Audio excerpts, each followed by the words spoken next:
Comment calculer le pH d'un acide fort et d'une base forte? Tout d'abord, il faut revenir sur la définition de Bronsted d'un acide et d'une base. Donc un acide, ici représenté par AH, va pouvoir, si je le mets en contact avec de l'eau, capter un proton de l'eau, d'accord, pour former sa base conjuguée A- et l'ion hydronium H3O+. Une base, elle, va être capable de capter un proton, d'accord. La base ici représentée par A- va réagir avec l'eau pour former AH, l'acide conjugué de cette base, et l'ion hydroxyde HO-. Donc, un acide va réussir à céder un proton en solution, et une base va réussir à capter un proton en solution. Alors, il existe des espèces qu'on appelle espèces ampholites, qui ont les doubles caractéristiques, c'est-à-dire qui sont en même temps des acides et des bases. Ici, l'ion hydrogénocarbonate, d'accord, dans l'eau, peut à la fois donner CO3- plus H3O+, d'accord, on met en évidence ici le caractère acide des ions hydrogénocarbonate, et en même temps, créer cet ion hydroxyde, HO-, en formant du dioxyde de carbone. Ça, c'est la réaction qui se passe lorsqu'on s'intéresse à l'eau de chaud. Alors, autre espèce ampholite, c'est l'eau. Ici, il y a ce qu'on appelle l'autoprotolyse de l'eau, c'est-à-dire que l'eau réagit avec elle-même pour former H3O+, hydronium, et hydroxyde HO-. Donc ça, c'est une réaction assez classique, la réaction d'autoprotolyse de l'eau. Alors maintenant, comment est-ce qu'on calcule le pH d'un acide fort et d'une base forte? Il faut définir ce que c'est qu'un acide fort et une base forte. On a défini la notion d'acide et de base, mais un acide fort, c'est un acide qui va totalement réagir avec l'eau, totalement se dissocier pour former A- et H3O+.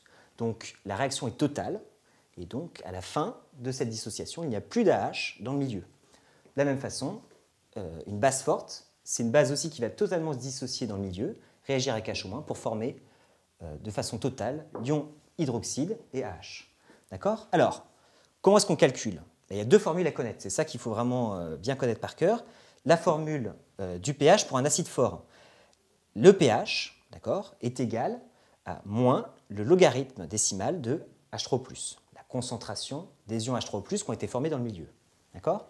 Alors, je prends l'exemple d'une solution d'acide chlorhydrique à 10 puissance moins 3 mol par litre, d'accord, et j'applique cette formule. Donc le pH est égal à moins logarithme de H3O+. H3O+, ici, c'est de l'acide chlorhydrique qui est fort, donc totalement dissocié dans l'eau. Donc, les ions H3O+, vont être en concentration dans le milieu, à 10 puissance moins 3 mol par litre. D'accord? Ensuite, on fait le calcul.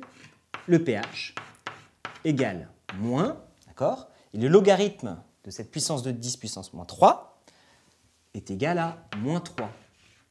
Donc le pH de la solution acide est ici de 3.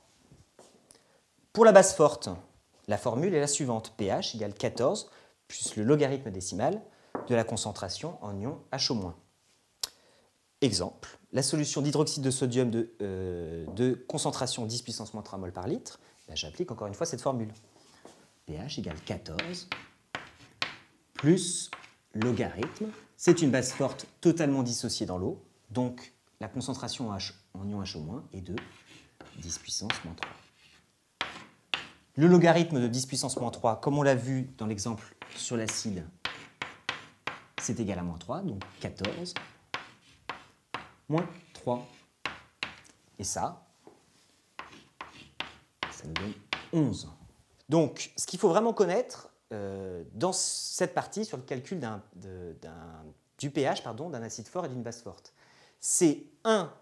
La définition de Bronsted, très important, d'accord, savoir définir ce que c'est qu'un acide et une base, puis savoir calculer le pH en fonction des concentrations des espèces dans le milieu, si on a affaire à une base forte ou à un acide fort.